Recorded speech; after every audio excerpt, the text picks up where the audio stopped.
എല്ലാവർക്കും എൻ്റെ പുതിയൊരു വീഡിയോയിലേക്ക് സ്വാഗതം. ഇന്ന് ഞാൻ തയ്യാറാക്കുന്നത് ഉഴുന്നുവടയല്ല കേട്ടോ. ഒരു കപ്പ് റവ ഉണ്ടെങ്കിൽ വളരെ എളുപ്പത്തിൽ ചായ തിളയ്ക്കുന്ന സമയം കൊണ്ട് തന്നെ നമുക്കിത് ഉണ്ടാക്കിയെടുക്കാം. റവ വടയാണ് ഞാൻ ഇവിടെ ഉണ്ടാക്കിയെടുക്കുന്നത്. നല്ല ടേസ്റ്റാണ് കേട്ടോ. പുറഭാഗമൊക്കെ നല്ല ക്രിസ്പി ആയിട്ടും അകം നല്ല സോഫ്റ്റായിട്ടും കിട്ടുന്ന നല്ല സൂപ്പർ ടേസ്റ്റോടി വട എങ്ങനെ ഉണ്ടാക്കി നമുക്ക് നോക്കിയാലോ. വടയ്ക്ക് വേണ്ടി ഞാനിവിടെ ഒരു കപ്പ് വറുത്ത റവയാണ് എടുത്തിരിക്കുന്നത്. നിങ്ങൾ വറുത്തതോ വറുക്കാത്ത റവ എടുക്കാവുന്നതാണ്. ഞാൻ ഇതുപോലത്തെ ഒരു കപ്പ് റവയാണ് എടുത്തിരിക്കുന്നത്. അപ്പോൾ നമ്മൾ ചായ കുടിക്കുന്ന ഗ്ലാസ് ആണെങ്കിൽ ആ ഗ്ലാസ് എടുക്കാം, ഏത് കപ്പ് വേണമെങ്കിലും എടുക്കാം കേട്ടോ. വടയ്ക്ക് ആവശ്യമുള്ള ബാക്കിയുള്ള സാധനങ്ങൾ: ഒരു ചെറിയ സവാള ഈ രീതിയിൽ അരിഞ്ഞെടുത്തിട്ടുണ്ട്, 2 പച്ചമുളക് ചെറുതായിട്ട് അരിഞ്ഞെടുത്തിട്ടുണ്ട്, എരിവിനനുസരിച്ച് നമുക്ക് പച്ചമുളക് ഇട്ട് കൊടുക്കാം, ചെറിയൊരു കഷ്ണം ഇഞ്ചി ചെറുതായിട്ട് അരിഞ്ഞെടുക്കുക. പിന്നെ ഇവിടെ ഞാൻ കുറച്ച് മല്ലിയിലയും ഒരു 2 തണ്ട് കറിവേപ്പിലയും അരിഞ്ഞെടുത്തിട്ടുണ്ട്, 2 ടേബിൾ സ്പൂൺ തേങ്ങ ചിരകിയത് അതും എടുത്തിട്ടുണ്ട്. ഇനി നമുക്ക് എങ്ങനെ വട ഉണ്ടാക്കുന്നത് നോക്കാം. ആദ്യം നമുക്ക് തേങ്ങ അങ്ങ് വറുത്തെടുക്കണം. തീയിലൊക്കെ വറുത്തെടുക്കുന്ന പോലെ അങ്ങനെ ബ്രൗൺ കളറായി വറുത്തെടുക്കേണ്ട ആവശ്യമില്ല. ജസ്റ്റ് ഒന്ന് കളർ മാറി വരണം, അത്രയും മാത്രം മതി. നമ്മൾ ഈ വടയ്ക്കുണ്ടല്ലോ, ഈ തേങ്ങയൊക്കെ വറുത്തിടുമ്പോൾ ഒരു പ്രത്യേക ഒരു ടേസ്റ്റാണ് കേട്ടോ. ഈ വട കഴിക്കുമ്പോൾ ഈ തേങ്ങയും കൂടെ ചേർത്ത് കഴിക്കുമ്പോഴത്തേക്ക് നല്ലൊരു ടേസ്റ്റാണ്. അതുകൊണ്ട് നിങ്ങൾ തേങ്ങ വറുത്തിടുന്ന ഭാഗം സ്കിപ്പ് ചെയ്യല്ല കേട്ടോ, അത് വറുത്തിടുക തന്നെ ചെയ്യണേ. തീ അങ്ങ് മീഡിയത്തിലിട്ട് കൊടുക്കുക. തേങ്ങയുടെ കളറ് ജസ്റ്റ് ഒന്ന് മാറി വരുന്നുണ്ട്, ഇത്രയും മതി. തീ അങ്ങ് ഫുൾ കുറച്ച് വെക്കുക. എന്നിട്ട് നമുക്കിതൊരു വേറെ പാത്രത്തിലോട്ട് മാറ്റാം, അല്ലെങ്കിൽ പാനിൽ തന്നെ ഇരുന്ന് പിന്നെ അങ്ങ് കരിഞ്ഞു പോകുമേ. ആ തേങ്ങ വറുത്തെടുത്ത സെയിം പാനിലോട്ട് തന്നെ 2 കപ്പ് വെള്ളം ഒഴിച്ച് കൊടുക്കാം.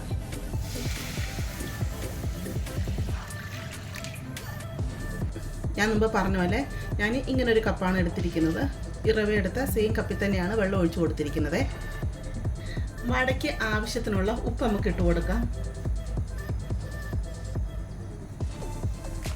ഒരു 1/4 ടീസ്പൂൺ മഞ്ഞൾപ്പൊടിയും കൂടി ഇതിൻ്റെ അകത്തോട്ട് ഇട്ട് കൊടുക്കാം.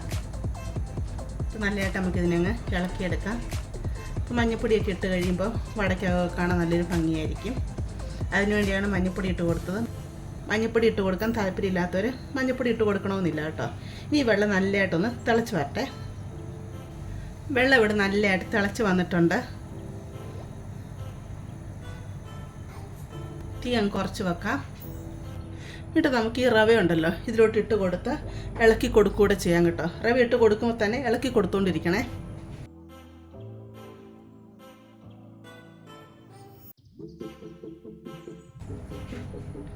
അതല്ലെങ്കിൽ റവ അങ്ങ് കട്ട പിടിക്കാൻ ചാൻസ് ഉണ്ട്. അതുകൊണ്ടാണ് അന്നേരം തന്നെ ഇളക്കി കൊടുക്കണമെന്ന് പറഞ്ഞേ.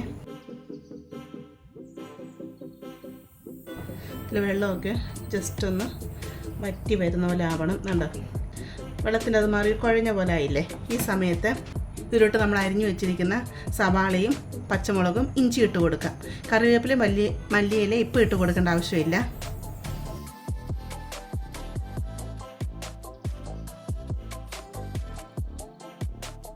നല്ലതായിട്ട് അങ്ങ് ഇളക്കി കൊടുക്കാം. നല്ലതായിട്ട് ഇളക്കി അങ്ങ് മിക്സ് ചെയ്യാം. ഈ സമയത്ത് നിങ്ങൾക്ക് ഇച്ചിരി മാവ് എടുത്ത് വായി വെച്ച് നോക്കാം കേട്ടോ, ഉപ്പ് വേണമെന്ന്. ഇപ്പോൾ ആവശ്യത്തിനുള്ള ഉപ്പുണ്ട്. നല്ലതായിട്ട് ഇതിനെ അങ്ങ് മിക്സ് ചെയ്തെടുക്കണം. നല്ലതായിട്ട് എല്ലാം മിക്സായി ഇങ്ങനെ അടുക്കി പിടിക്കുന്ന പോലത്തെ പരുവായി വരുന്നുണ്ട്. ഈ സമയത്ത് ഇതിലോട്ട് ആ മല്ലിയിലയും കറിവേപ്പിലയും ഉണ്ടല്ലോ അതങ്ങിട്ട് കൊടുക്കാം. വറുത്ത് വെച്ചിരിക്കുന്ന തേങ്ങ അങ്ങിട്ട് കൊടുക്കാം. ഇട്ട് നന്നായിട്ട് ഇതങ്ങ് മിക്സ് ചെയ്തെടുക്കാം.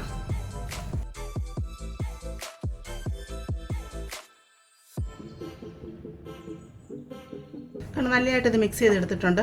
തീ അങ്ങ് ഓഫ് ചെയ്യാം. ഇനി ഇതൊന്ന് തണുത്ത് വരണം. ഒത്തിരി അങ്ങ് തണുത്ത് വരണ്ട, എന്നാൽ പകുതി മുക്കാലൊന്ന് ചൂട് പോയി വരണേ. അതുവരെ നമുക്ക് വെയിറ്റ് ചെയ്യാം. നിങ്ങൾക്ക് വേണമെങ്കിൽ ഇത് ഫാനിൻ്റെ അടിയിൽ വെച്ച് ചൂട് കളയാം കേട്ടോ. അതല്ലെങ്കിൽ അല്ലാതെ വെച്ചായാലും ചൂട് കളയാം. ഇതൊന്ന് തണുത്ത് വരട്ടെ. ഇവിടെ റവയുടെ മിക്സ് പകുതി മുക്കാലും തണുത്ത് വന്നിട്ടുണ്ട്, എന്നാലും ചെറിയ ചൂടുണ്ട് കേട്ടോ. ഇതിലോട്ട് ഞാനൊരു 1 ടേബിൾ സ്പൂൺ വെളിച്ചെണ്ണയും കൂടെ ഒഴിച്ചു കൊടുക്കുകയാണേ. വെളിച്ചെണ്ണ എന്തിനും ഒഴിച്ച് കൊടുത്തതെന്ന് പറഞ്ഞാൽ നമ്മളിങ്ങനെ മിക്സ് ചെയ്യുന്ന സമയത്ത് നമ്മുടെ കയ്യിലൊക്കെ ഒട്ടാൻ ചാൻസ് ഉണ്ട്. അതിനുവേണ്ടിയാണ് വെളിച്ചെണ്ണ ഒഴിച്ച് കൊടുത്തത്. നല്ലതായിട്ട് നമുക്കിതിനെ അങ്ങ് മിക്സ് ചെയ്യണം, നല്ലതായിട്ട് കുഴച്ചെടുക്കണം. കാരണം എന്നാൽ മാത്രമേ ഇതിൻ്റെ അകം നല്ല സോഫ്റ്റായിട്ട് നമുക്ക് കിട്ടത്തുള്ളൂ. ചൂടുണ്ട് കേട്ടോ.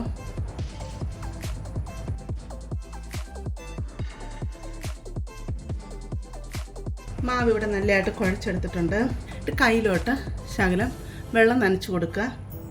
എന്നിട്ട് ഇതിൽ നിന്നൊരു ബോൾ എടുക്കുക. സാധാരണ ഉഴുന്നുവടയൊക്കെ നമ്മൾ എങ്ങനെ ഉണ്ടാക്കുന്നത് അതേ രീതിയിൽ തന്നെ ഇങ്ങനെ അതിനെ ബോളാക്കി എടുക്കാം. ഈ കയ്യിൽ വെള്ളം തേച്ചിട്ട് അതിലോട്ടിങ്ങനെ വെച്ച് കൊടുക്കാം. ഇങ്ങനെ ഒന്ന് ഷേപ്പാക്കി കൊടുക്കാം. ഒത്തിരി കട്ടി കുറയ്ക്കണ്ട. തമ്പില്ലേ, ഈ തമ്പ് ഒന്ന് വെള്ളത്തിൽ മുക്കിയെടുക്കാം. എന്നിട്ട് ഇതുപോലെ ഇതിലോട്ടൊരു കിഴ്ത്തിയിട്ട് കൊടുക്കുക.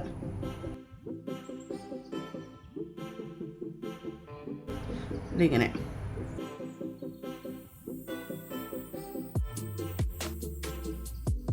കൈ കൊണ്ടൊന്ന് ഷേപ്പ് ചെയ്തെടുക്കാം.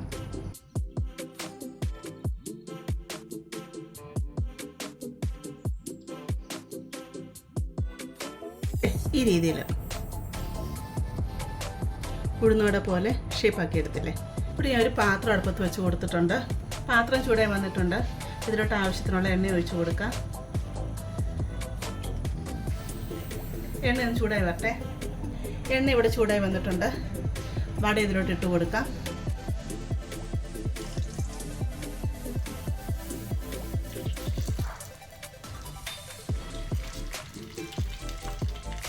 ഈ മീഡിയത്തിലിട്ട് കൊടുക്കുക കേട്ടോ.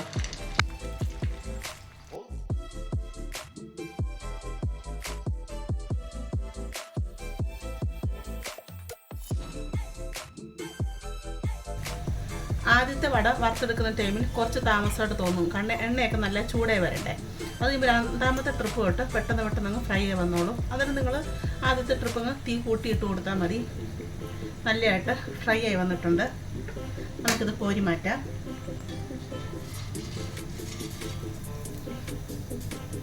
നല്ല ഉഴുന്ന് വട പോലെ തന്നെയില്ലേ കാണാൻ.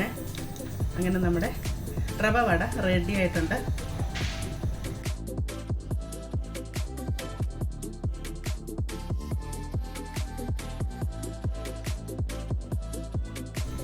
അങ്ങനെ ഇവിടെ വട റെഡി ആയിട്ടുണ്ട്. കണ്ടു കഴിഞ്ഞാൽ ശരിക്കും ഇടുന്ന വട പോലെ തന്നെയില്ലേ.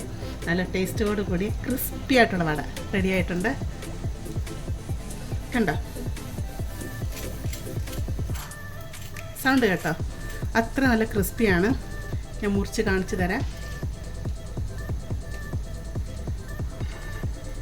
കണ്ടോ, അകം നല്ല സോഫ്റ്റാണ്. കണ്ടില്ലേ, അകം നല്ല സോഫ്റ്റാണ്. കണ്ടോ, പുറം നല്ല ക്രിസ്പിയാണ്. ഞാൻ കഴിച്ചിട്ട് ടേസ്റ്റ് പറയാമേ. കഴിച്ച് നോക്കി. നല്ല ടേസ്റ്റാണ്. പുറം നല്ല ക്രിസ്പി ആയിട്ടും അകം നല്ല സോഫ്റ്റായിട്ട് വരും. നമുക്കിത് ടൊമാറ്റോ കെച്ചപ്പ് കൂട്ടി കഴിക്കാം. അതല്ലെങ്കിൽ ഇതിന് വെള്ളച്ചമ്മന്തി ഉണ്ടല്ലോ, വെള്ളച്ചമ്മന്തി അരച്ചിട്ട് അത് കൂട്ടി കഴിക്കാം. നമുക്കിത് കാണുമ്പോൾ തന്നെ അറിയാം റവ വെച്ച് ചെയ്യുമ്പോൾ നല്ലതായിരിക്കും എന്നുള്ളത്. എന്നിട്ട് നിങ്ങളതെല്ലാവരും ട്രൈ ചെയ്ത് നോക്കണം. എളുപ്പത്തിൽ നമുക്കിത് ഉണ്ടാക്കിയെടുക്കാനും പറ്റും. നിങ്ങൾ തീർച്ചയായിട്ടും ഇത് ഉണ്ടാക്കി നോക്കണം. നിങ്ങൾക്കിത് ഇഷ്ടപ്പെടുവാണെങ്കിൽ ചാനൽ ഒന്ന് സബ്സ്ക്രൈബ് ചെയ്ത് സപ്പോർട്ട് ചെയ്യാനും, അതുപോലെ ലൈക്ക് ചെയ്യാനും, അതുപോലെ നിങ്ങളുടെ ഫാമിലിയോട്ടും ഫ്രണ്ട്സിലോട്ടൊക്കെ ഒന്ന് ഷെയർ ചെയ്ത് കൊടുക്കാനും മറക്കരുത്. നമുക്കിനി ഒരു പുതിയ വീഡിയോ ആയിട്ട് അടുത്ത ദിവസം കാണാം.